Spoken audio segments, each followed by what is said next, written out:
BNR gold and diamonds తరుగు తక్కువ బంగారం ఎక్కువ. ఇప్పుడు మన వైజాగ్ లో జూలై 24న గ్రాండ్ ఓపెనింగ్.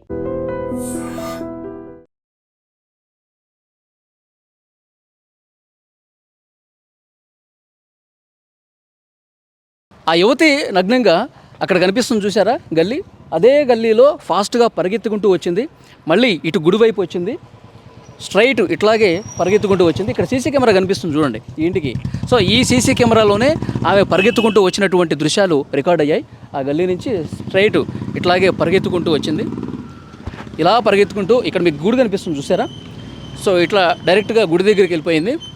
సో ఇది మొత్తం ఒక నిమిషాల వ్యవధిలో జరిగిపోయిందండి. సో పెద్ద టైం కూడా తీసుకోలేదు. ఆమె ఇట్లా ఫాస్ట్గా ఇంటి దగ్గర నుంచి పరిగెత్తుకుంటూ వచ్చి ఇట్లా రైట్ సైడ్ ఉన్నటువంటి ఈ గుడి దగ్గరకు వచ్చింది. గుడి దగ్గరకు వచ్చిన వెంటనే 3 ప్రదక్షిణలు చేసింది గుడి చుట్టూ. ఇంకా నగ్నంగానే ఉంది. అర్ధరాత్రి 2:30 సమయం అవుతుంది, ఎవ్వరూ లేరు. ఈ గుడి చుట్టూ 3 ప్రదక్షిణలు చేసి ఆ తర్వాత ఇక్కడ ఒక చిన్న గుడి ఉంది చూసారా?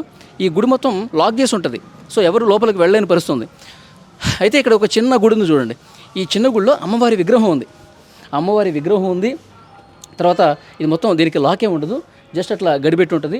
దాన్ని ఓపెన్ చేసి ఆ లోపల ఉన్నటువంటి అమ్మవారి విగ్రహాన్ని చేత్తో పట్టుకొని ఇలాగే ఎంత వేగంగా అయితే ఆమె వచ్చిందో అంతే వేగంగా ఆ గుడి లోపల ఉన్నటువంటి విగ్రహాన్ని.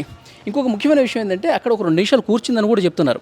సో పోలీసులు కొంత ప్రాథమికంగా ఇన్వెస్టిగేట్ చేసినప్పుడు అక్కడ కూర్చొని 2 నిమిషాల తర్వాత ఆ గేట్ ఓపెన్ చేసి చిన్న గుడిది లోపల ఉన్నటువంటి విగ్రహాన్ని తీసుకొని అంతే ఫాస్ట్గా ఇలా పరిగెత్తుకుంటూ వచ్చేసి ఈ గేట్ కూడా ఓపెనే ఉంది అర్ధరాత్రి సమయంలో. సో ఇట్లా పరిగెత్తుకుంటూ వచ్చి ఇంకా 2:30 సమయంలో ఎవరు లేరు.